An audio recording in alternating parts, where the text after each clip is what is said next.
Start करते हैं हम। एंड हमने एन इंडेक्स पढ़ना स्टार्ट कर दिया था। Lecture 11, lecture 12 will be the last lecture, that is tomorrow. Okay, अब लेक्चर 11 में जो हमने लेक्चर 10 में पढ़ा था एंडिंग में, फटाफट में ब्रीफ आउट कर देता हूँ। बेटा तुम्हारा क्या नाम है? हेत। ओके, तुम हो हेत। ओके, फर्स्ट क्लास है तुम्हारी? हाँ, तुम्हारा क्या नाम? हर्ष। ओके, अच्छा, ओके, तुम्हारा पेपर का हो गया काम? हाँ सर। हाँ, तुमने कल कितने कॉल करे? मैं क्लास में हूँ, तुम कॉल पे कॉल करते जा रहे हो। चलो फटाफट देख लेते हैं। 1 प्लस एक्स की पावर में एन इंडेक्स को माइंड अप करते हैं जल्दी से। 1 प्लस एक्स की पावर में एन फ्रैक्शनल हो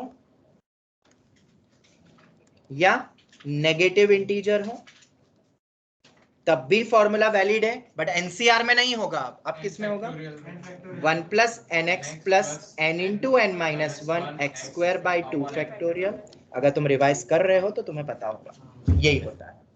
ठीक है, इसी में आगे और लगा देता हूँ, एक टर्म और लिख देता हूँ, N N minus 1 N minus 2। ये चल रहा है, इसका क्या रखा है टेम्परेचर देखो जरा। 30 कर दिया। बाप रे, मैं इधर पसीने में मर रहा हूँ, तुमने 30 करके रखा है। 1 plus N X plus N into N minus 1 and so on, ऐसे चले जाता है। अप टू कहां तक जाएगा? ये इन्फिनिटी तक जाएगा। अगर एन नेचुरल नंबर होगा तो एन प्लस 1 टर्म्स होती, वरना इन्फिनिटी तक जाता है। एंड एक और कंडीशन होती है, x should be small. Generally -1 to 1 रखते हैं, या स्मॉल होना चाहिए, बहुत छोटा। ठीक है, तभी ये वैलिड है, ये हमने देखा था। फिर अगर मैं इसकी बात करूं, एक्स रेज टू आर का कोएफिशिएंट कितना होगा देखेंगे तो n n minus 1 n minus 2 x minus of r minus 1 upon में r फैक्टोरियल। और ऐसी टर्म निकालनी है, टी आर, rth टर्म निकालनी है, तो ये फर्स्ट सेकंड थर्ड, ये फोर्थ टर्म है, फोर्थ मतलब x क्यूब है, तो rth टर्म होगी x raise to r minus 1, और उधर r n minus of r minus 2 हो जाएगा। पे हाँ, यहाँ पे rth लिखा है मैंने, n माइनस r। ओ वहां पे, हाँ वो तो कर लो ना, तो ये हो गया। ठीक है, ऐसे टर्म भी निकाल लो और कोफिशिएंट निकालना, ये हमने देख चुका था। फिर किसी में भी हम ये अप्लाई कर सकते हैं, this we have already studied. अब हम क्या करेंगे, अब हम कुछ स्टैंडर्ड सीरीज याद रखने वाले, जो कि बहुत इंपॉर्टेंट है। बहुत मतलब, भले ये मेंस का पार्ट है, पर कुछ जो स्टैंडर्ड चीजें मैं बताऊंगा वो एडवांस के लिए इंपॉर्टेंट है, क्योंकि पीएनसी में बहुत यूज होगी सीरीज। कौन कौन सी? अब हम देखते हैं, व्हेन 1 प्लस एक्स की पावर में n अगर मैं लिखता हूं तो n मेरा इंटीजर होगा। और n कौन सा वाला ले रहा हूं मैं? निगेटिव इंटीजर ले रहा हूं। क्या ले रहा हूं? इंटीजर ले रहा हूं। या इसको अपन लिख ही देते हैं, चलो अपन आगे जनरलाइज कर देंगे, या और भी आसान है, इसको माइनस n ही लिख देते हैं। तो n अपना positive integer, n natural number हो जाएगा, n पॉजिटिव इंटीजर है, इनफाइनाइट टर्म्स तक तो जाएगा ही ना। मैंने -n लिख दिया है और फिर n को पॉजिटिव बोल रहा हूँ। ठीक है, तो अब कुछ कुछ स्पेशल सीरीज देखते किसको कितना याद है, क्योंकि सुबह वाली बैच पे भी इस पे एक डोज मिला उनको, क्योंकि उनको याद नहीं था। सबसे पहले मैं x को रखता हूं 1, n को 1 रखता हूं, मतलब 1/1 प्लस एक्स। क्या 1/1 प्लस एक्स का एक्सपांशन कैसे निकालोगे? बहुत इजी है, बहुत इजी है। क्या करोगे तुम? n की जगह क्या रख दोगे इसमें? -1। इससे अगर कंपेयर करना है तो n की जगह क्या रख दोगे? -1। तो n की जगह -1 रख दो, तो देखो क्या दिख रहा है? 1 माइनस एक्स, 1 माइनस एक्स दिख रहा है ना। फिर यहाँ -1 इंटू -2 वो पूरा रखोगे, प्लस आएगा, वो एक्स स्क्वायर आ रहा है, फिर माइनस एक्स क्यूब आएगा। अभी हम कुछ नेग्लेक्ट नहीं करेंगे बेटा, सब लिखेंगे। तो ऐसा चल रहा है। और क्या ये ऐसी सीरीज कहीं पे किसी ने देखी है? ये जो सीरीज दिख रही है, इसी के लिए उनको चिल्लाया था। हाँ बिल्कुल सही, very good, it's an infinite GP. और मैथ्स में रिवर्स तो तुम्हें पता ही है कितना इंपॉर्टेंट है। फिर से रिवर्स सीरीज यूज हो रही है, ये लिख के ये तो लिख सकते हैं, पर यहां से उधर। समझ आया सबको? 1 माइनस एक्स, और ये सबको पता है इनफाइनाइट जीपी है, फॉर्मूला पता है ना, क्या होता है? a/1 माइनस है। ठीक है, ए हमारा यहाँ पे फर्स्ट टर्म 1 हो गया, आर मेरा -x है, तो 1 प्लस एक्स बन जाएगा। और एक कंडीशन होती है infinite GP, that common ratio should lie between -1 to 1, तो x पे पहले अपन ने कंडीशन लगाई। तो ये सीरीज हो गई, ठीक है। मतलब ये एनी इंडेक्स से भी बन रहा है। यही नहीं, आगे और बढ़ते हैं। मैं दोनों फॉर्म में लिखूंगा, 1 में भी लिखूंगा क्योंकि वो क्लिक नहीं होता है वरना कई बार उसमें लिख दे तो मैं लगता है ये तो एक्सपांड ही नहीं हो सकता है। 1/1 माइनस एक्स या 1 माइनस एक्स की पावर में -1। अब x को भी माइनस एक्स से रिप्लेस करना पड़ेगा और n तो मेरा -1 हो गया। नहीं बेटा, सब गलत और इतना नहीं तो हमने तो ये पढ़ा भी है, a/1 - r डायरेक्ट ऐसे ही बोल देते, रिवर्स। हर चीज रिवर्स याद करो। क्या पता, मुझे भी रिवर्स बहुत पसंद है और याद भी रहता है। हो सकता है शायद मैं लेफ्ट हैंडर तो वो भी रिवर्स में भी मेरा दिमाग भी रिवर्स ही घूमता है ज्यादा। और ये मैंने देखा कि आईआईटी में यही काम की चीज है, क्लिक करने के लिए। नहीं नहीं, वो तो इधर चलो खैर हो गया, ठीक है। एक और लॉजिक है, अगर तुम यहाँ पे देखोगे इन दोनों साइन का प्रोडक्ट कितना हो रहा है, ये वाली साइन का और ये वाला -1 हो रहा है नेगेटिव, और इधर दोनों की साइन का प्रोडक्ट क्या हो रहा है। तो जब दोनों साइन का प्रोडक्ट पॉजिटिव हो तो पूरी सीरीज प्लस में चलेगी, और जब प्रोडक्ट माइनस होगा तो अल्टरनेट प्लस माइनस। शायद ये याद करने के लिए बहुत आसान हो जाएगा, alternate plus minus and all. Online student समझ में आया? यस सर, ठीक है। प्रोडक्ट करके, क्योंकि देखो पहली टर्म क्या होती है 1 + nx, तो 1 + nx से तुम्हें समझ में आ जाएगा। अगर पहली दो टर्म पॉजिटिव है तो फिर सभी हो जाएगी, इंटीजर है पावर, ठीक है। और अगर पहली में 1 - nx हो गया तो वो अल्टरनेट प्लस माइनस चलेगी फिर। और अगर ये दो याद हो जाएगी, दोनों सीरीज याद, तो तीसरा एक और देख लेते हैं।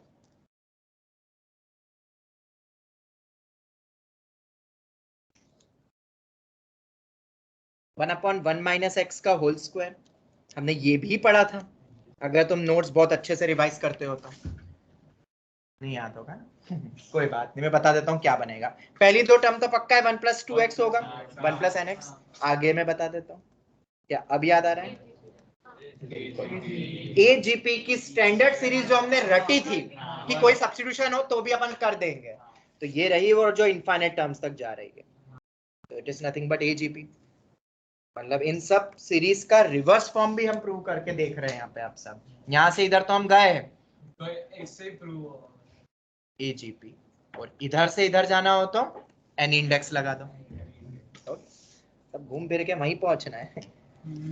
1 + x की पावर में 2 माइनस सॉरी प्लस, ये तो अल्टरनेट प्लस माइनस है ना, ये तो तुम भी कर लोगे, अब जल्दी से करो। 1 + x की पावर में -2, 1 - 2x + 3x² - 4x³ and so on.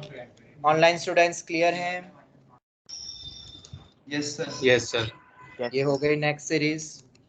Next, अब मैं सब तो नहीं लिख रहा हूँ, बस एक और लिख देता हूँ। 1 - x की पावर में -3, 1 3 6 10 एंड सो ऑन। ये भी सीरीज शायद जानी पहचानी से लग रही है, 1 3 6 10। ये रिड्यूसेबल टू एजीपी है। दिस इज रिड्यूसेबल, दो बार शिफ्टिंग होके होगा, क्योंकि 1 3 6 10 डिफरेंस 2 3 4 ये एपी है, तो ये रिड्यूसेबल टू एजीपी बनता है बेसिकली। और ये याद करना भी बताया था, 1 तो 1 ही है, सेकेंड टर्म बेसिकली 1 + 2 है, थर्ड टर्म बेसिकली 1 + 2 + 3 है, फोर्थ टर्म 1 + 2 + 3 + ये हो गया। तो इसी की जनरल टर्म होती थी समेशन ऑफ r, मतलब n × n + 1/2। n को 1 रखो, 2 रखो, 3 रखो, यही टर्म्स आती है। कुछ याद आ रहा है? ये याद रखना, ये बहुत इंपॉर्टेंट सीरीज है, शायद बोला भी था मैंने। हालांकि आईटी ने तो कर लिया है इसको यूज, पैटर्न्स में भी काम आता है। खैर ये तो रिवाइज करवा दिया मैंने। ये रिड्यूसेबल टू एजीपी है, 1 3 6 10। ये नंबर्स आ जाए तो दिमाग में अब ये क्लिक हो जाना चाहिए सबको। ये स्टैंडर्ड सीरीज है जो याद रखना है, सबको याद हो जाएगा। x बहुत छोटा है तभी वैलिड है। ओके, तो अगर ये इतना हमने पढ़ लिया तो ऐसे चलता जाएगा, ऐसे तो बहुत कुछ। तो हम क्या इसका एक्सपेंशन बना सकते हैं, जनरलाइज्ड। अब फिर से जनरलाइज वो मत बोल देना ऊपर वाला जो लिखा हुआ है, इसका जनरलाइज, क्योंकि पावर में -n रखा हुआ है मैंने, मैं यहाँ वापस लिखता हूँ and so on. 1 minus x की पावर में माइनस एन, और एन मेरा नेचुरल नंबर है, इंटीजर है, पॉजिटिव इंटीजर लिख देते हैं क्योंकि माइनस मैंने पहले ही लगा दिया है ना, पॉजिटिव। देखो मैं बताता हूँ, बहुत इजी है, फिर से रिवर्स, सब कुछ रिवर्स। अभी तक तुम एनसीआर की वैल्यू निकालना सीखते हो ना, क्या होता है, जैसे एनसी नॉट 1 होता है, एनसी 1 एन होता है, 4C नॉट 1 होता है, 4C 1 4 होता है, 4C2 6 होता है। ये कुछ कुछ चीजें याद कर लो। सर कहाँ पे मिलेगी बेटा, जब एनसीईआरटी आरडी सॉल्व होती है ना तो ये चीजें याद हो जाती है। ये चीजें मैं याद नहीं करूंगा, ये तुम्हें याद हो जाएगी, पर करके तो देखो एक बार आरडी एनसीईआरटी। तो देखो अब यहाँ पे ये जो नंबर है अपन यहीं से पैटर्न बनाते, देखते जाना। हाँ, मॉर्निंग वालों को जब यहाँ पे इसके बाद मैंने डोज दिया उसके बाद सब बोलने लग गए थे, उसके पहले सो रहे थे शायद। अब देखो इधर, तुम तो अभी जाग रहे हो शायद, ऑनलाइन वाले जाग रहे हो ना? Yes sir. ओके जाग रहे, हाँ ऐसे बताते रहा करो बीच में, सर जाग रहे हैं। ओके तो देखो इधर अब ये जो देखते जाना इधर, हाँ इसको देखते चलो, पहले नीचे वाले से शुरू करते हैं। इस 3C, ये जो 3 है, ये जो 6 है, 6 तुम्हें पता है 4C2 होता है, 3C1 या 3C3 भी होता है, 3C2 या 3C1, देखते जाना। 10 पता है क्या होता है, 5C3 या 5C2 भी बोल सकता हूँ। पैटर्न समझ में आ रहा है? तो पहले वाले को मैं 2C नॉट या 1 ही लिख दो, उसको तो 1 ही आ रहा है ना, सब में सभी में 1 आ रहा है। अभी देखते जाना, अभी खत्म नहीं हुआ है, और ऊपर वाले पे चलते हैं। ये 2C1 लिख सकता हूं, 3C2, 4C3, पैटर्न मिल रहा है कुछ? मतलब अगर तुम इसको देखोगे तो 1 के बाद वो अल्टरनेट प्लस माइनस तो ठीक है, पावर 3 है, 3C1, फिर ऊपर भी बढ़ रहा है नीचे भी बढ़ रहा है, ऊपर भी बढ़ रहा है नीचे भी बढ़ रहा है। तो हाँ, क्योंकि मैंने ऊपर माइनस इसलिए तो रख दिया, माइनस पहले रख दिया तो n तो पॉजिटिव इंटीजर है ना, अब उसको तो अपन फ्रैक्शनल में वैलिड नहीं रहेगा। अब तो ये n मेरा पॉजिटिव इंटीजर, ये तो अपन एनसीआर में लिख सकते हैं 1 plus nc1x n plus 1c2 x square n plus 2c3 x cube up to infinity जाता जाएगा, क्योंकि दोनों ही बढ़ रहे हैं। अगर तुम ऊपर वाले के फॉर्म में तो लिख ही नहीं पाओगे, लिखोगे भी तो वो तो एनसीएन तक ही जा पाता है ना, वो तो n को पॉजिटिव इंटीजर होना पड़ेगा, n नेगेटिव हो गया तो उसकी जनरल टर्म तुम ऐसे नहीं लिख पाओगे nc नॉट nc1 nc2 में। ये समझ में आया पैटर्न? 3c1 4c2 5c3 3 से शुरू हो रहा था, तो nc1 n plus 1c2 n plus 2c3 and so on. तो ये क्यों याद करे सर, करे क्यों याद, जब हमने वो स्टैंडर्ड याद है 1 प्लस nx, तो ये क्यों पढ़ रहे हैं? स्पीड बढ़ेगी। और कैसे, अभी हम देखते हैं, क्योंकि ये जो सीरीज है ना ये बहुत ज्यादा यूज होगी पीएनसी में, जब हम एडवांस के पार्ट में जाएंगे पीएनसी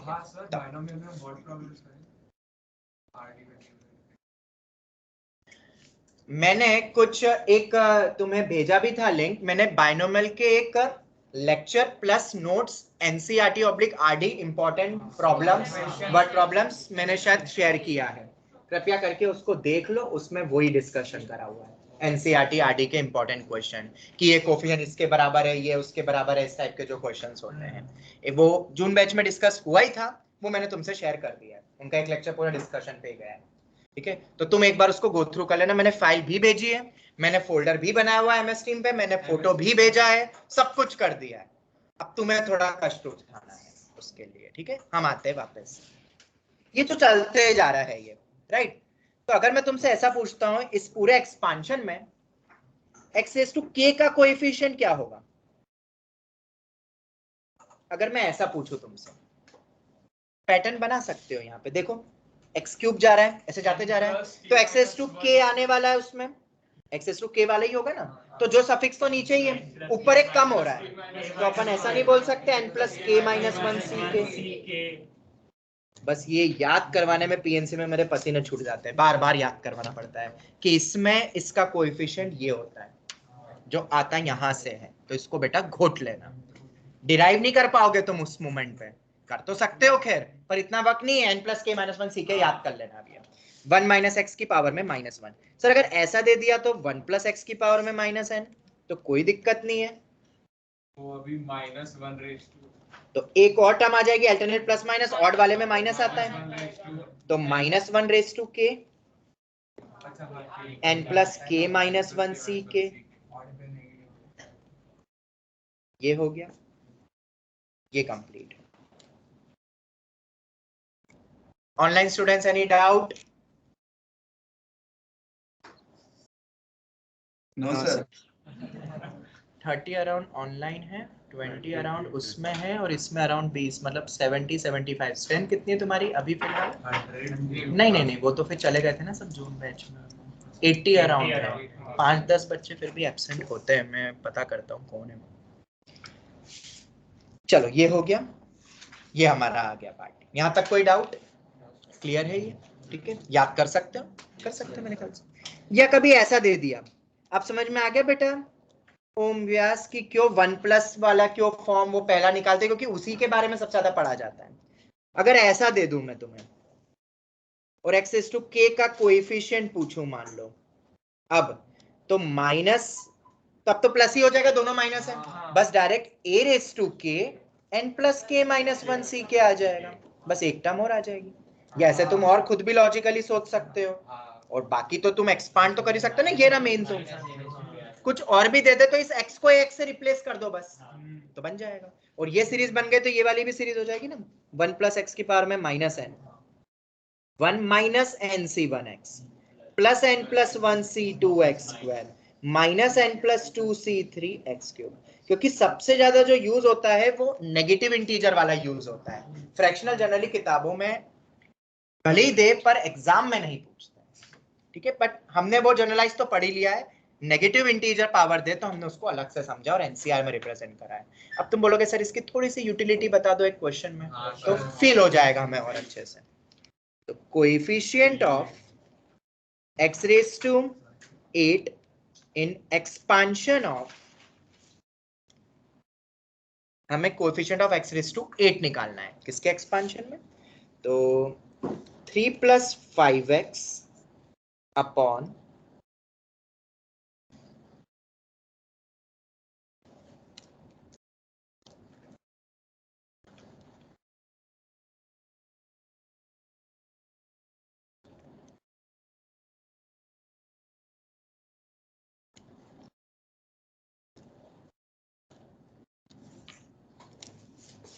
ये question, coefficient of x⁸8 in the expansion of 3 + 5x upon 4 - 3x की पावर में 10। ऐसे क्वेश्चन आ जाते हैं अब, और x is very small, very small. अब ये मत सोचना सर नीचे वाले का तो कुछ पता नहीं, अरे सब पता है, हमें सब कुछ पता है। तो सबसे पहले तो अपन इसको ऐसा लिख दे,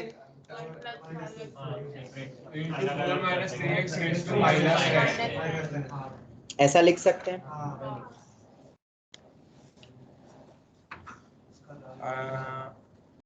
एक मिनट, ये बहुत बड़ी सीरीज बन जाएगी, क्योंकि उसके हर केस से, क्योंकि ये इनफाइनाइट तक जाता है ना, बस नीचे रखो 10। अभी हम बस लॉजिक सीख रहे, ज्यादा कैलकुलेशन नहीं करनी अभी अपन को। ऐसे ही बनेगा ना फिर, ठीक है? समझ में आया क्यों मैंने वो करा? क्योंकि ऊपर वाले में पावर 10 है तो उसमें कांस्टेंट से लेकर 10 तक की पावर सब आएगी, और ये तो हर एक पावर ले रहा है, तो टोटल मिला के 11 टर्म्स आ जाएगी ऐसे मल्टीप्लाई करके टोटल मिनिमम। तो उनको सम कौन करेगा बैठ के? तो अपन ने ये हटा ही दिया ऊपर से, नॉर्मल 3 + 5x रखा, ठीक है। अब ये दोनों से मल्टीप्लाई हो जाएगा, इसकी तो पावर बनी है, या चलो अभी अपन उसको ऐसे ही छोड़ देते हैं। यहां तक सबको क्लियर है? ठीक है, अब हमने जो एक्सपांशन पढ़ा है, ठीक है, वो 1+ के लिए पढ़ा है, और अब वो वाला नहीं जो आज पढ़ा है वो यूज करेंगे इसमें। क्यों? क्योंकि पावर तुम देख सकते हो नेगेटिव इंटीजर है, डायरेक्ट हमें एनसीआर में पता है रिलेशंस, ठीक है। तो सबसे पहले तो ये 1 बनाना इसको, तो 4 जबरदस्ती बाहर निकालो, मतलब 4⁻⁻10 जबरदस्ती बाहर निकलेगा, 1 - 3x तो यहाँ 1 - 3x/4 हो जाएगा, ये आ गया, ठीक है। यहाँ पे x मेरा -3x/4 है, ऐसे समझ लो, या 3/4, वो तुम देख लेना, 3x/4 है। तो अपन क्या करेंगे, तो सुनो ध्यान से, इसको अलग अलग कर देते हैं, मान लो मल्टीप्लाई 3 × 1 - 3x/4 की पावर में -10 plus 5x times of 1 minus 3x by 4 की पावर में -10। ऐसे ही करते हैं ना जब एक की पावर वो रहती है, तो अलग अलग कर लिया, तो अब आसान हो जाएगा अपना कंपेयर करना। और अब हमें बस लॉजिकली देखना है किससे क्या उठाना है। मुझे क्या चाहिए, x⁸8 का कोएफिशिएंट। अगर मुझे वो चाहिए तो क्या इसमें तुम निकाल सकते हो? बिल्कुल, हमने पढ़ा है, देखो 1 माइनस 3x बाय 4 की पावर में -10 में अगर मैं तुमसे पूछता हूँ x⁻k का कोएफिशिएंट मान लो, तो -3/4 प्लस ही रहता है, वो तो सब टर्म फर्स्ट पॉजिटिव में ही आती है, कि पावर में 8 और 18 n प्लस n कितना है, 10 है, n plus k minus 1 c k। क्या यही होगा पूरा x⁻? सर तो 8 भी नहीं की होगा ना,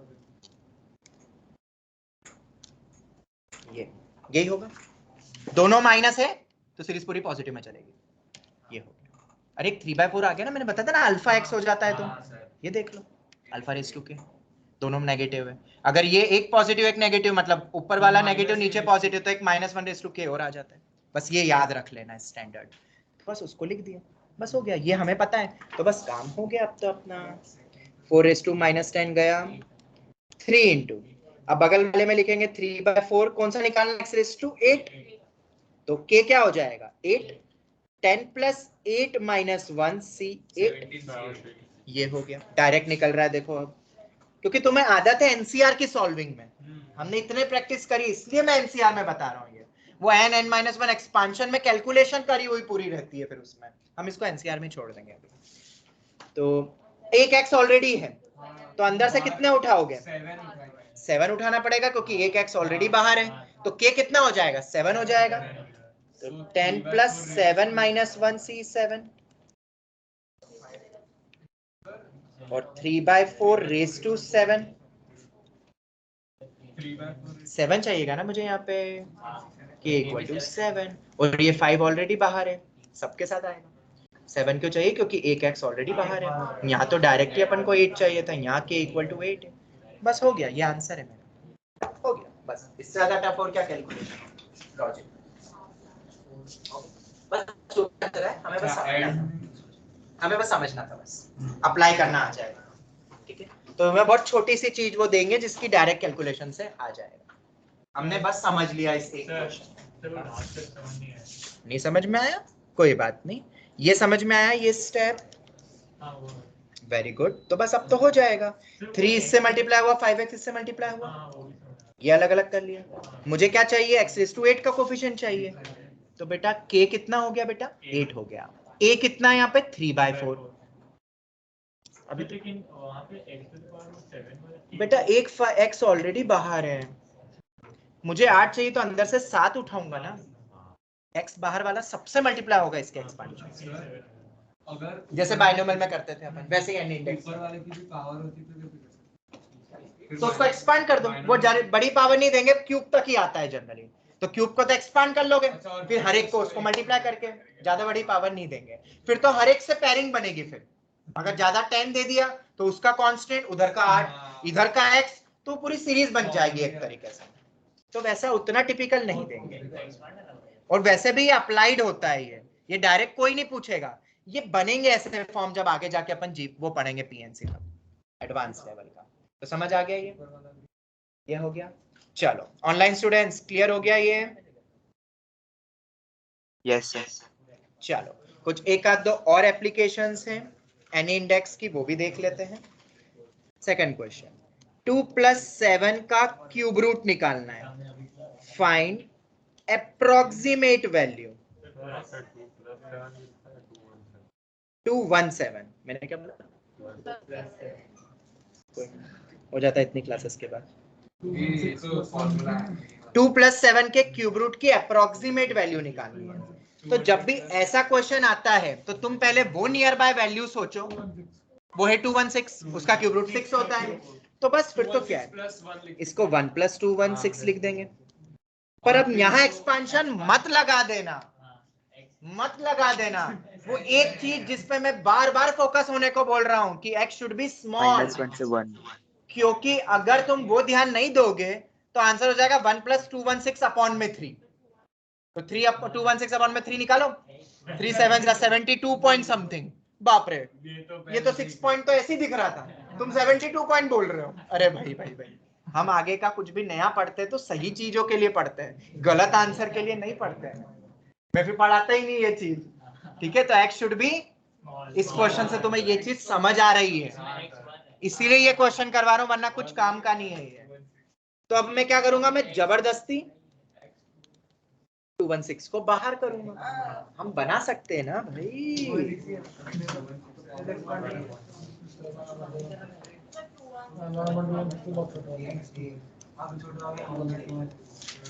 -1 to 1 के बीच में अब अपन बोल सकते हैं, अब तो वो हो गया, ये मेरा 6 हो गया।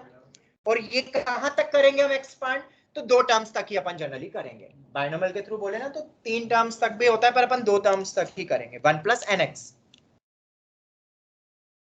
बस ये हो गया अप्रोक्सीमेट वैल्यू यूजिंग बाइनोमियल।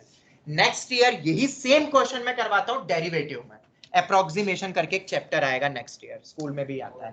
तब मैं डेरिवेटिव की कॉन्सेप्ट से इसको अप्रोक्सीमेट करूंगा dy/dx करके, क्योंकि ये फंक्शन है x⁻⁴ उसमें चेंज आ रहा है 1 यूनिट का, तो डेरिवेटिव करके पूरा लॉजिक रहता है।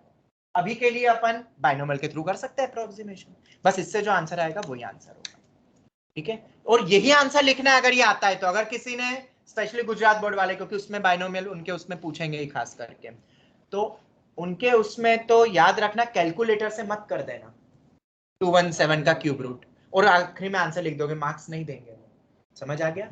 बाइनोमियल के थ्रू ही करके जो इससे आंसर आ रहा है, भले वो तुम्हें लग रहा है कैलकुलेटर ज्यादा एक्यूरेट दे रहा है, पर वो गलत बोला जाएगा, ये सही बोला जाएगा, ठीक है। वो कैलकुलेटर की चेकिंग नहीं बता रहे कि 217 का गुजरात बोर्ड में कैलकुलेटर चल सकता है, वो भी नॉर्मल वाला शायद चलता है, साइंटिफिक नहीं चलता है। फिर भी मैंने तुम्हें बता दिया ऐसा हुआ है, क्योंकि ऐसा, सुनो इधर पीछे, सुनो इधर, ऐसा पहले हो चुका है कुछ बच्चों के साथ। उन्होंने कैलकुलेटर से कुछ ऐसी कैलकुलेशन निकाल ली, पर एग्जाम में तो पूछी थी इस टाइप से अप्रोक्सीमेशन करके। ऐसी 12th में भी हो जाता है कई बार जब अप्रोक्सीमेशन पे आता है तो जो चैप्टर है जिसके अकॉर्डिंग वो पूछा है उसी के अकॉर्डिंग करो। अब इससे जो आंसर होगा वही मेरा आंसर है। और यहाँ दिख रहा है ये 1 पॉइंट समथिंग कुछ हो रहा है, तो 6 + 6 पॉइंट मतलब वही पॉइंट समथिंग, तो 6 पॉइंट समथिंग ही कुछ जाएगा। तो समझ आ गया एक्स स्मॉल का इंपॉर्टेंस। हाँ, वो 6 पॉइंट समथिंग आएगा, तो ये सही है। डायरेक्ट 1 + nx मत लगा देना, जहां भी दिखे लगा दिया, एक्स स्मॉल होना चाहिए भाई, ठीक है। वो इंपॉर्टेंट है, तुम समझो बात को। ऐसे इनफाइनाइट जीपी अपन 1 - r रख लिया, अरे भाई कॉमन रेशियो -1 to 1 के बीच में होना चाहिए, सर मेंशन ही नहीं करा है तो वो बुक गलत है। मेंशन करना जरूरी है, समझो बात को, ओके। अगर आईआईटी की तैयारी कर रहे हो तो ये चीजें पता होनी चाहिए। Can we move to next part?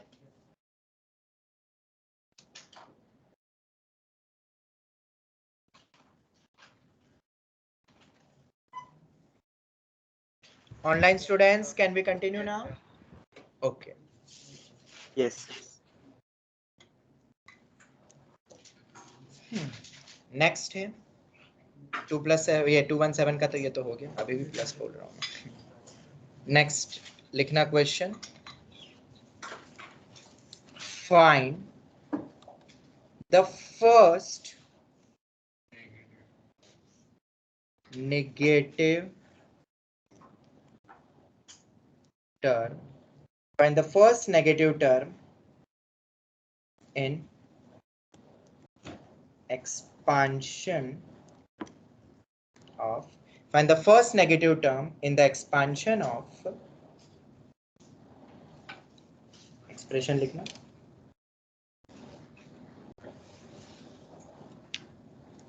One plus X की पावर में 27/5 और x तुम्हें दे दिया है कि 0 से 1 के बीच का है, मतलब पॉजिटिव x ही दिया हुआ है। अब पूछा है कि नेगेटिव टर्म फर्स्ट कौन सी होगी, कौन से नंबर की होगी और वैल्यू क्या होगी उस टाइप से। अब जब भी ऐसा क्वेश्चन कभी आता है तो अब तो फ्रैक्शनल है, तो अब तो इसका अपना एक्सपांशन कैसा चलेगा, 1 + nx। तो हमने r8 टर्म लिखना सीखी है इसकी।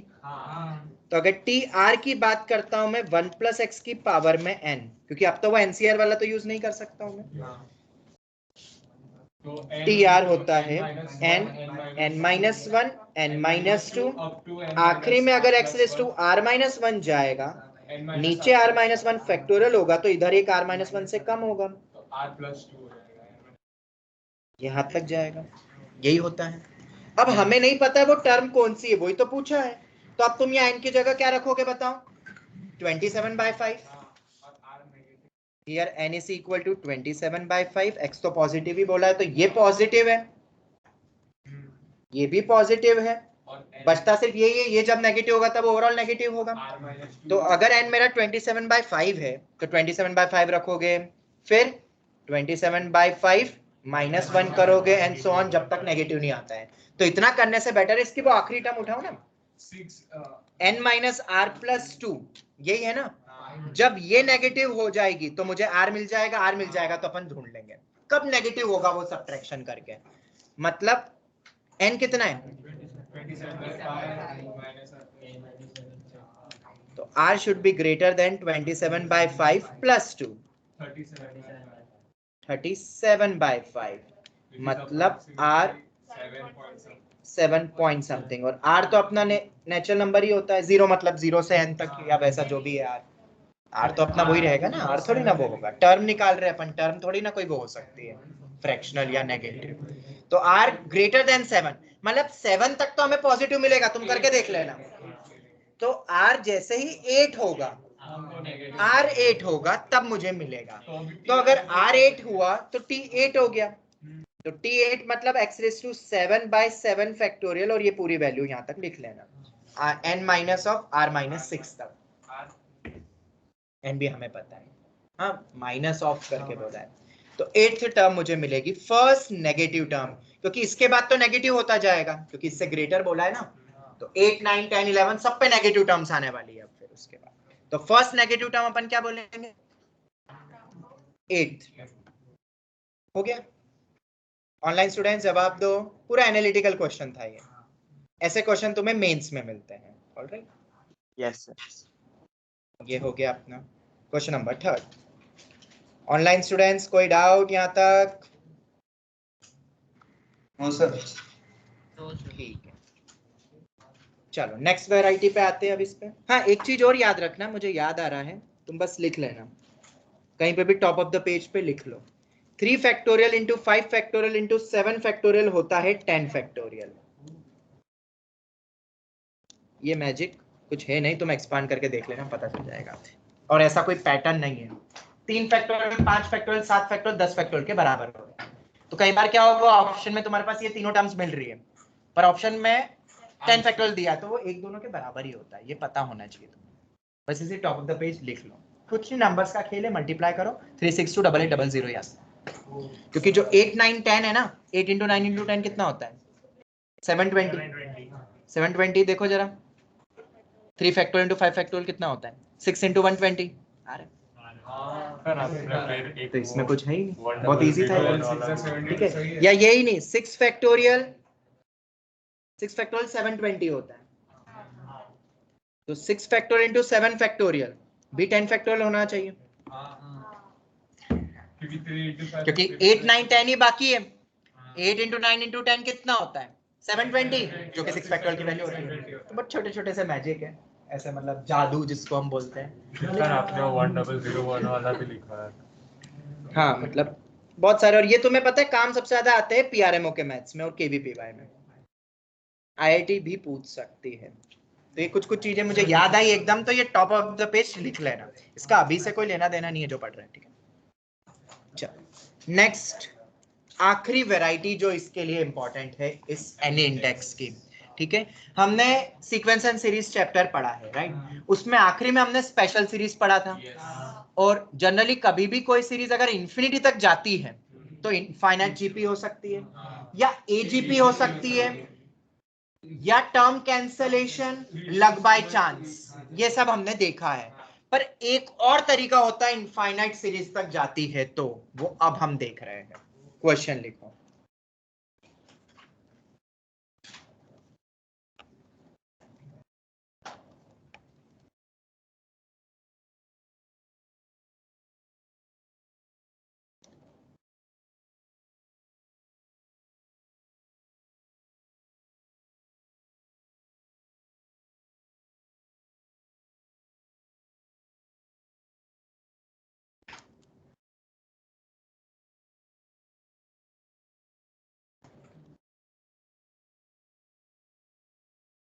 इस टाइप से कोई सीरीज जा रही है और इसको देख के तो मेरे ख्याल से तुम्हें लक बाय चांस ही याद आना चाहिए, क्योंकि ऐसे 1/2 एक कुछ इस टाइप का जीपी चल रहा है और कुछ ऐसे नंबर है जनरल टर्म लिख के फिर अपन हिडन टर्म में 2 में तोड़ते थे, एक आगे पीछे हमने पढ़ा है, वो एडवांस का ही पार्ट था और बहुत इंपॉर्टेंट तरीका था।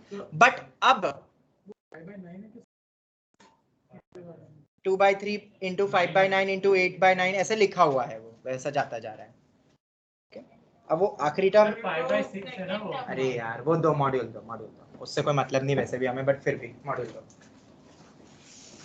मॉड्यूल का क्वेश्चन है ये, बता भी देता हूँ। कॉम्प्रिहेंशन पार्ट, अगर तुम कभी जाओगे कॉम्प्रिहेंशन पार्ट पे, तो कॉम्प्रिहेंशन पार्ट में तुम्हें, हाँ यहाँ पे 6 ही दिया हुआ है, ये लिख लेना। ये जाते जा रही है series sum of infinite series करके, सीरीज पेज 182, पेज 182 पे, ठीक है। अब ऐसे जब कभी क्वेश्चन आते हैं पेपर में तो तुम्हें कॉम्प्रिहेंशन के फॉर्म में नहीं देंगे, तुम्हें तो ये क्वेश्चन आता है और जनरली न्यूमेरिकल टाइप में क्वेश्चन ज्यादा देते हैं। अब इतनी बड़ी सीरीज को देख के मैंने क्या बोला, तुम्हें क्या क्या क्लिक होना चाहिए, infinite GP, AGP, special series में अपन ने टर्म कैंसलेशन देखा था, टर्म कैंसलेशन, और आखिरी था लक बाय चांस। और अब से तुम्हें एक चीज और याद रखना है, क्योंकि पेपर में नहीं पता चलेगा, मैं फिर बोल रहा हूं, तुम अगर इसको सीक्वेंस सीरीज से करते रह गए तो गया, जब एंड में जाके जब फुल कोर्स टेस्ट होते हैं ना, तब ये हर बार एक क्वेश्चन आता है पेपर में और हर बार बच्चों से नहीं बनता है, और मैं बोलता हूँ ये है ही नहीं सीक्वेंस सीरीज का, ये तो एनी इंडेक्स का क्वेश्चन है। और अब इसको क्या करना है, कैसे करना है, अब अगर इन सब से नहीं मैच हो रहा है, कुछ नहीं हो रहा है, तो आखिरी में अब मेरे पास फिर से एक्सपांशन से वो बनाएंगे पूरा reverse form, n into n minus 1 x square by 2 factorial and so on। ये होता है ना एक सीरीज अप टू इंफिनिटी, ये होता है। अभी मत कंपेयर करना कि n होगा 2/3 x होगा, आप ये बेवकूफी कभी मत करना, क्योंकि इसमें मैनिपुलेशन और भी किया जा सकता है। क्या पता एक 4 और ऊपर नीचे मल्टीप्लाई हो रहा हो, उसको कैंसिल कर दिया हो, क्या पता माइनस होंगे दोनों, माइनस माइनस प्लस हो गए हो, तो हम डायरेक्ट n और x ऐसे नहीं करेंगे कभी भी, हम क्या करेंगे 2/3 इंटू 1/2, दो ही अननोन है ना इस पूरे एक्सपांशन में, x और n दो ही अननोन है, तो मुझे सिर्फ दो कंडीशन से मतलब है, इसलिए मैं तीसरा नहीं देख रहा था। कुछ भी हो अभी के लिए समझना है बस अपन को। तो 2/3 इंटू 1/2 क्या nx के बराबर होना चाहिए, मतलब ये किसके बराबर हो गया 1/3 nx के बराबर। एक कंडीशन तो आ गई, बस एक और चाहिए। एक कहां से लेंगे, जो तीसरी टर्म है, तीसरी टर्म देखो क्या है,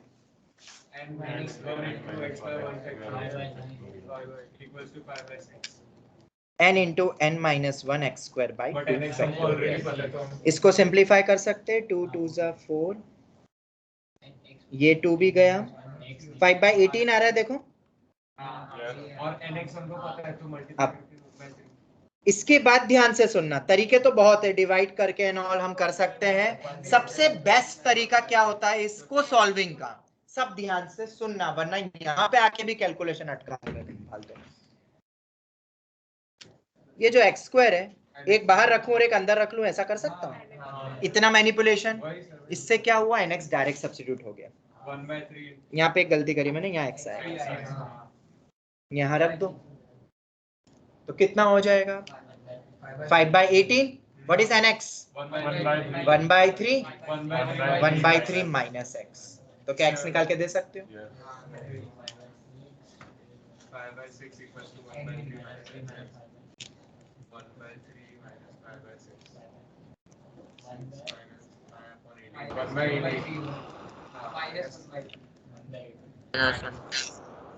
माइनस 1/2 आ रहा है, तो ये तो बेस्ट तरीका है, बस इस तरीके से लिखना आना चाहिए। अब अगर x माइनस 1/2 आ गया है, nx हमें ऑलरेडी पता है किसके बराबर है, n minus 2 तो भाई n इंटू माइनस 1/2 ये मेरा 1/3 के बराबर हो गया, तो n किसके बराबर हो गया, तो 1 प्लस एक्स की पावर में n में रख दो, 1 माइनस 1/2 पावर में -2/3। एनी डाउट, इतना समझ में आ गया, तो ये कितना हो गया, ये हो गया मतलब 2 की पावर में 2/3, मतलब ये बेसिकली क्यूब रूट ऑफ 4 है, मतलब क्यूब रूट ऑफ 4 को एक्सपांड कर दिया है एनी इंडेक्स के अकॉर्डिंगली। हमें एक तरीका पता चल गया कि कैसे, क्योंकि ये सोचना तो बहुत टफ है कि क्यूब रूट ऑफ 4 लिखा है, और इसलिए मैंने बोला था ना माइनस माइनस वो मत सोचना तुम, डायरेक्ट कंपैरिजन, क्योंकि दोनों माइनस होते तब भी पूरी सीरीज प्लस में चलती है, ठीक है, इसलिए डायरेक्ट कंपेयर कर लो। तो ये एक बहुत इंपॉर्टेंट क्वेश्चन है for your mains exam. Online students किसी को भी डाउट इन कंपैरिजन कैसे किया? No sir. ठीक है, जब अटेम्प्ट करा था तब दूसरी मेथड से करा था, आस्कर ट्रायंगल का एक बार, फिर इस सबको उसमें मैनिपुलेट करने की ट्राई करेंगे। ये अभी याद कर लो, एंड इसके बाद वाला क्वेश्चन तुम बाद में ट्राई कर लेना, मैं क्वेश्चन लिख देता हूँ बस।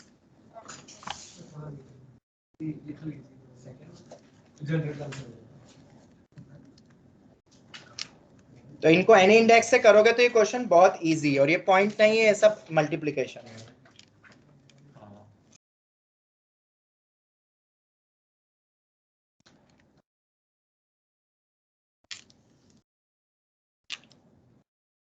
आंसर आता है 3/2 की पावर में 1/3। कर लोगे खुद ये ट्राई? ये तुम ट्राई कर, यस ये तो रहेंगे कभी नोट्स में जब अगले साल, क्योंकि ये क्वेश्चन वापस रिपीट होंगे नहीं कभी, तो जब अगले साल जब अपने नोट्स पलटोगे ये दिखेगा तो एकदम क्लिक हो जाएगा कि ऐसा भी कुछ होता है। इसलिए नोट्स प्रॉपर बनाना बहुत जरूरी है अगर तुम्हें कोई भी एग्जाम क्रैक करनी है आफ्टर 2 इयर्स, जिसमें 11 12 दोनों आता है, तो उसमें उसके लिए तो नोट्स है इंपॉर्टेंट, क्योंकि ये साल वापस से दोहरा तो नहीं सकता है कोई भी। ऑब्वियसली 12th खत्म होने के बाद रिवीजन होगा, पर पूरे रिवीजन में ऑब्वियसली पूरे साल भर का तो मैं साल भर वापस तो ना पढ़ाऊंगा कि एक साल अपन वापस 11th करेंगे, फिर 12th भूल जाओगे, फिर 12th पूरा करेंगे, तो ऐसा नहीं होता। हाँ? हाँ।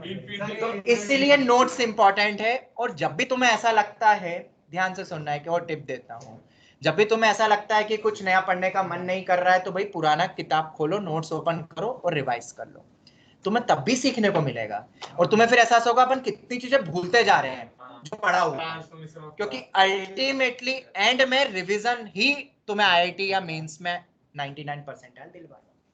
इसलिए ये नोट्स बहुत इंपॉर्टेंट है, और कोई भी बच्चा जो मुझसे पढ़ के जाता है वो यही बोलेगा कि सर के नोट्स बहुत इंपॉर्टेंट है, क्योंकि हम इतनी क्लासेस एक्स्ट्रा, हमारा सिलेबस पीछे चलेगा, पर जो एक बार पढ़ लिया बस अब इसको बार बार दोहराते रहो दोहराते रहो दोहराते रहो, क्रैक हो जाएगी कोई भी एग्जाम, क्योंकि हम हर वैरायटी करेंगे इन 2 साल में, 2 साल में, ठीक है, इसलिए अपना सिलेबस थोड़ा पीछे चलेगा ही। फिर भी आई एम ट्राइंग कि थोड़ा सा ट्रैक, तुम्हारे स्कूल एग्जाम इस बार डिस्टर्ब नहीं हो रही है, वरना तो पिछले बार के बच्चों के लिए तो स्कूल एग्जाम के अकॉर्डिंग में करवा ही नहीं पाता था।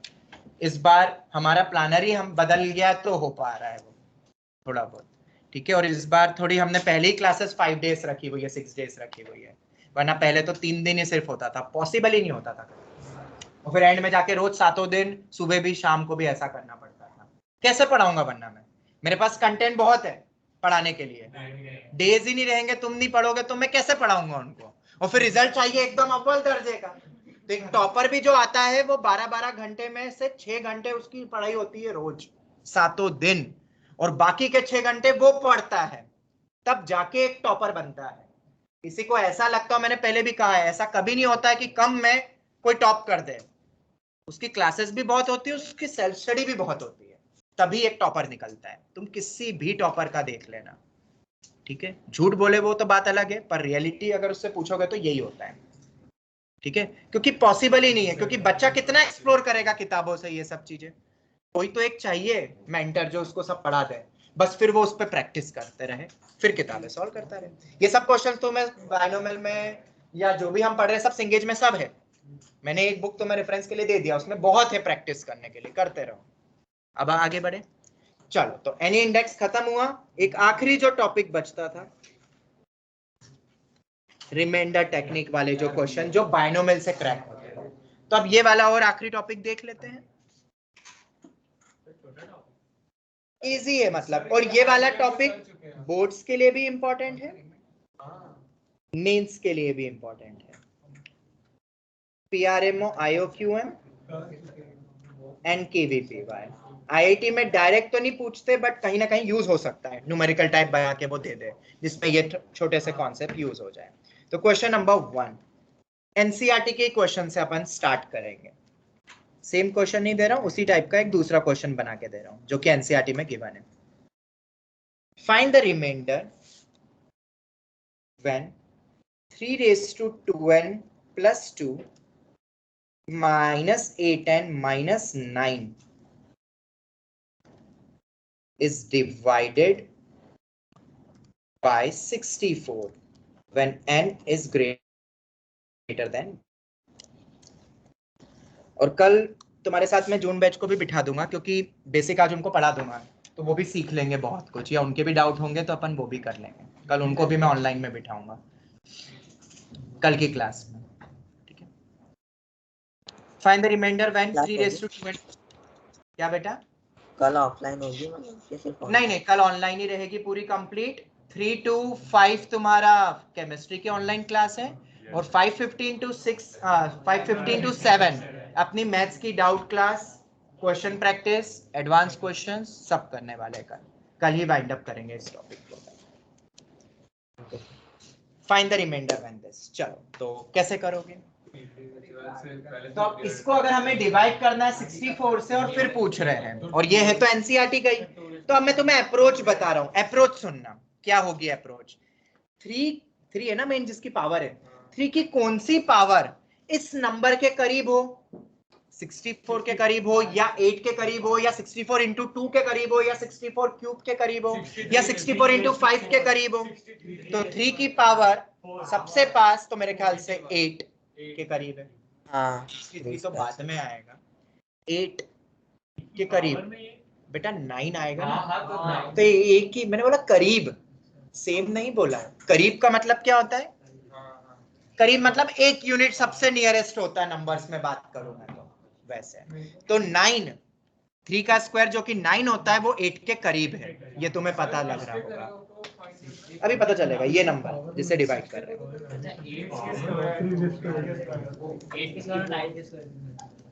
देखो अभी पता चलता जाएगा। क्या इसमें से 2 अंदर ले लूं तो 3 स्क्वायर 9 हो जाएगा। 9 की पावर में n+1 ऐसा भी लिख सकता हूं। अब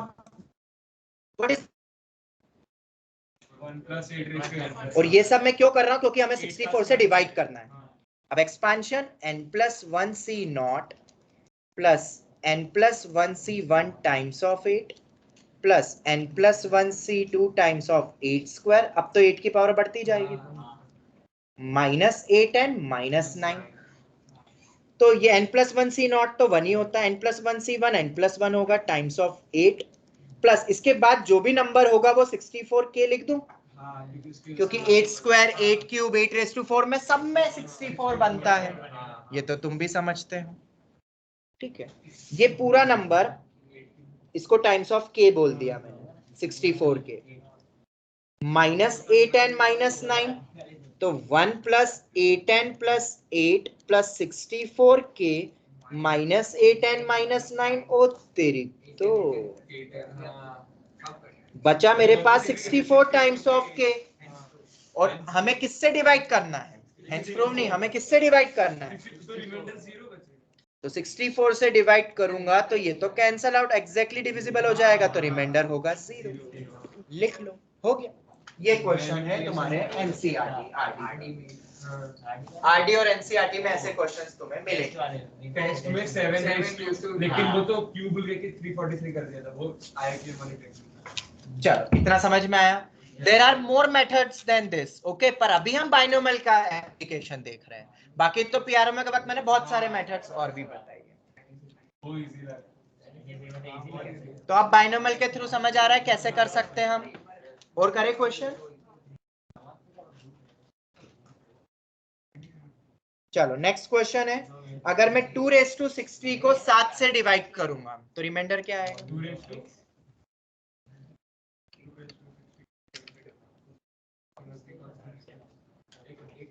अब फिर से, अब जो मैं बताने वाला हूं वो ध्यान से सुनना, जो लॉजिक मैंने ऊपर बोला था वो मैं लिख ही देता हूं। लॉजिक 2 है ना नीचे, यहाँ पे 2 की कौन सी पावर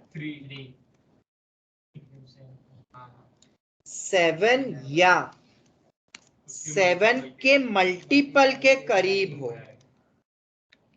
मतलब 14 के भी करीब हो सकता है, 735 के भी करीब हो सकता है, क्योंकि वो वहां से फिर वो 7 कैंसिल होता जाएगा ना, फिर इसी के फॉर्म में के करीब हो।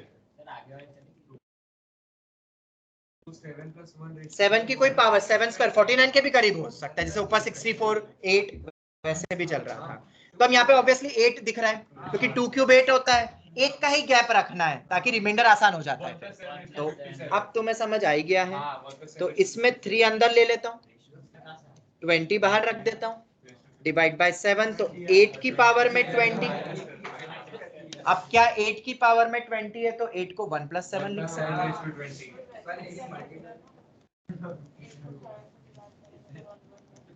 तो ये 1 और भी तरीके तुम्हें पता ही, अब इसको 8 आ गया तो रिमाइंडर 1 ही आएगा, 8 को 20 बार लिख लो, सबसे 1 तो remainder is a productive property.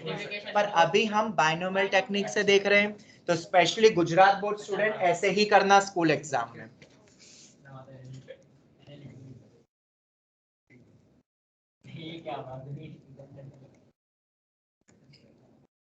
Bye 7, तो ये पूरा 7 का ही मल्टीपल जा रहा है, तो रिमाइंडर 1 आएगा ना, 1/7 रिमाइंडर 1, 2/7 रिमाइंडर 2, 3/7 रिमाइंडर 3, 7 के ये तो एग्जैक्टली क्या 1 बच गया ना, 7 के + 1 है, 1 रिमाइंडर आ गया। अब समझ में आ गया, ये याद रखना है लॉजिक, तो कभी फंसोगे नहीं फिर। ऑनलाइन स्टूडेंट्स क्लियर हुआ? क्या एक और क्वेश्चन दूं? एक और दे देता हूं बस। कौन सा साल चल रहा है अभी? 2 की पावर 2021 को मैं 17 से डिवाइड करूंगा, रिमाइंडर देखना है, तो अब 16 ही तुम्हें दिख रहा है, ठीक है। मैं फिर बोल रहा हूँ, हमेशा इससे मैच करे जरूरी नहीं, इसके मल्टीपल से भी करीब आ सकता है, याद रखना। अल्टीमेटली वो सिंप्लीफाई हो जाए आगे एक्सपांड करके, हमारे दिमाग में वो चल रहा है। तो मुझे 4 चाहिए 2, पर पावर में 4 2 निकल नहीं पाएंगे, पर एक 2 अलग कर दूं, हमने पहले भी करा है।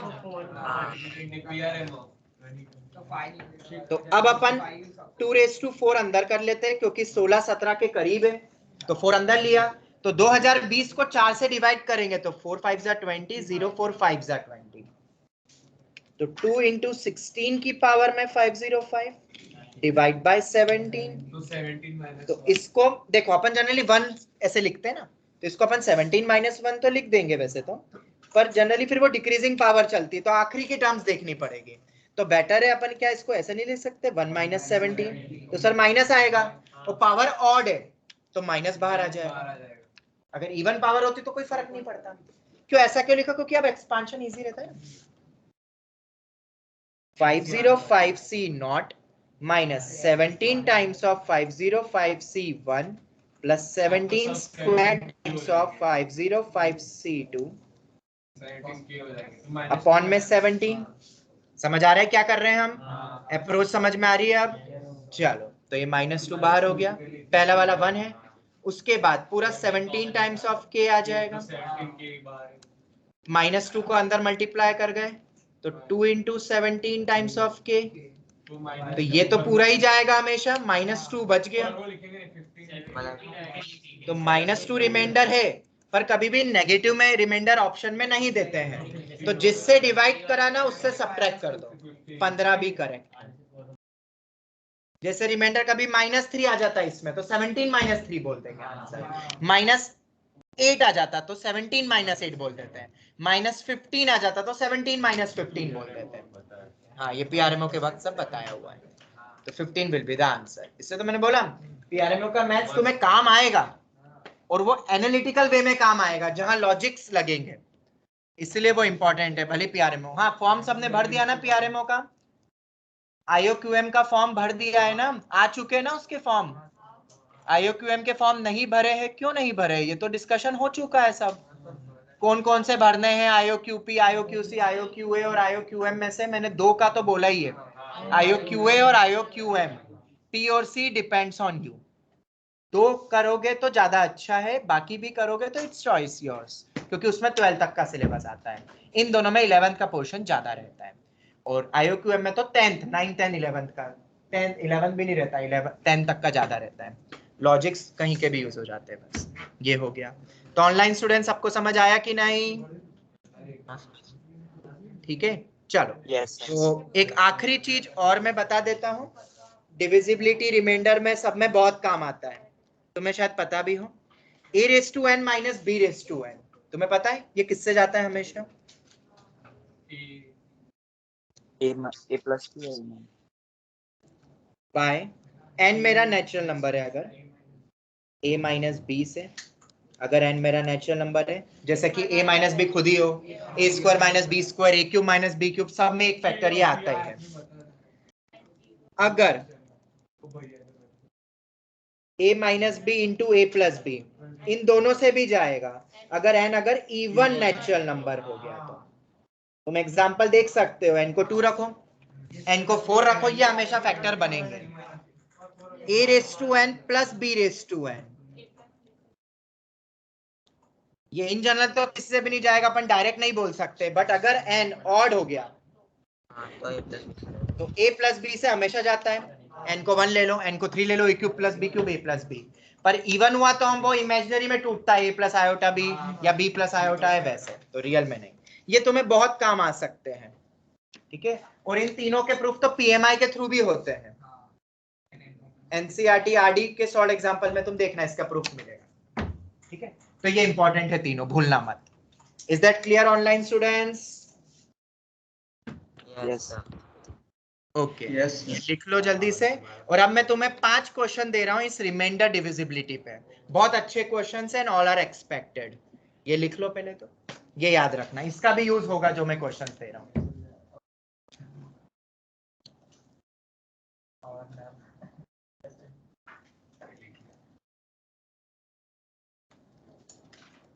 ठीक है, इनका एप्लीकेशन पे बेस्ड क्वेश्चंस भी मैं दे ही रहा हूं, तुम्हें करना जरूर।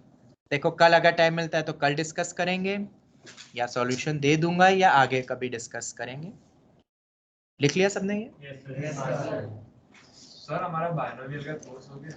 हाँ, अब कुछ नहीं बचा है, जो मन में आए वो करो, क्वेश्चन नथिंग। हाँ, डबल सब वो एडवांस कल है ना क्लास, कल की क्लास है तो उसमें डबल भी ले लेंगे, ट्रिपल भी ले लेंगे, 4 भी ले लेंगे, बस। हाँ, एक चीज और है, वो मैं तुमसे शेयर कर दूंगा। प्रीवियस ईयर, मतलब इस बार जिसने एडवांस दिया था ना, उनको मैंने एंड के वक्त पूरा डबल समेशन पे ही 2 घंटे का लेक्चर लिया था मैंने, और उसमें सब अच्छे अच्छे क्वेश्चंस है, और वो रिकॉर्डिंग सेव्ड है लकीली। तो पूरे पीपीटी पे मैंने समझाया था उसको, पीपीटी में तब मैंने पढ़ाया था, तो वो मैं तुमसे बहुत जल्द शेयर कर दूंगा ऑनलाइन में ही, पीपीटी के थ्रू, मतलब पीपीटी के स्लाइड्स पे लिख लिख के, और बहुत अच्छे से समझाया हुआ है हर एक लॉजिक, डबल समेशन को कैसे सॉल्व करते हैं, क्या मीनिंग होता है, पूरा लेक्चर ही उसी पे लिया है मैंने, पूरा ही लेक्चर, ठीक है। तो वो मैं जल्द से जल्द तुमसे शेयर करूंगा, क्योंकि उतना डिटेल में तो मैं नहीं पढ़ा पाऊंगा, अभी वक्त नहीं है, पर मैं तुमसे शेयर जरूर कर दूंगा वो चीज, ठीक है। वो जरूर करना, वो जरूर देखना जब भी तुम्हें वक्त मिल जाए, वो बहुत जल्द मैं शेयर कर दूंगा। अभी तुम ये क्वेश्चंस लिख लो, ऑनलाइन स्टूडेंट्स चाहो तो फोटो भी ले सकते हो, ये वाले क्वेश्चंस, ये 5 यहीं पर ही हम वाइंड अप करेंगे आज का लेक्चर। ये पहले वाले पार्ट में 5/200 अपॉन में 8 का फ्रैक्शनल पार्ट पूछा जा रहा है, दूसरे में है 15/23 प्लस 23/23 को अगर 19 से डिवाइड करेंगे तो रिमाइंडर क्या आएगा। तुम्हें अब जो लॉजिक लगाना है तुम लगा सकते हो इन क्वेश्चन में, जो लॉजिक आखिरी में जो 3 पॉइंट्स बताए वो भी लग सकते हैं, एवरीथिंग यू कैन अप्लाई। पीआरएमओ का मैथ्स के थ्रू करना है वो भी कर सकते हो। फिफ्थ वाले में 2 पावर, ठीक है। फिर थर्ड वाले में तुम्हें दिया हुआ है रिमाइंडर निकालो जब 1992 की पावर 1998 माइनस 1955 की पावर में 1998 एंड सो ऑन लिख लो। तो 6 आएगा, 6 लेकिन इतना सारा, फिर वो भी डिवाइड हो सकता है, ठीक है, when divided by 1998, इसमें a raised to n minus b raised to n की पेयरिंग काम आएगी। अब वो किन दो में पेयरिंग आएगी, अब वो उससे तुम सोचना, ठीक है। फोर्थ वन 9/7 प्लस 7/9 को एक्सपांड करोगे तो एक नंबर आएगा, उस नंबर में 2 की सबसे बड़ी पावर क्या होगी, उतने से ही वो मैक्सिमम डिवाइड कर सकता है उसको, बायनोमियल यूज होगा, और ये question fourth one is mains expected. Sir ये आपने पहले दिया होगा। Fifth one 32 raise to 32 raise to 32 को 7 से डिवाइड करेंगे तो रिमाइंडर, वो मैं अभी कुछ नहीं, और जो मेथड लगानी है वो लगा, जो मेथड लगानी है वो लगा। चल तो यही वाइंड अप करते हैं हम, ये लिख लेना क्वेश्चन सब, ठीक है।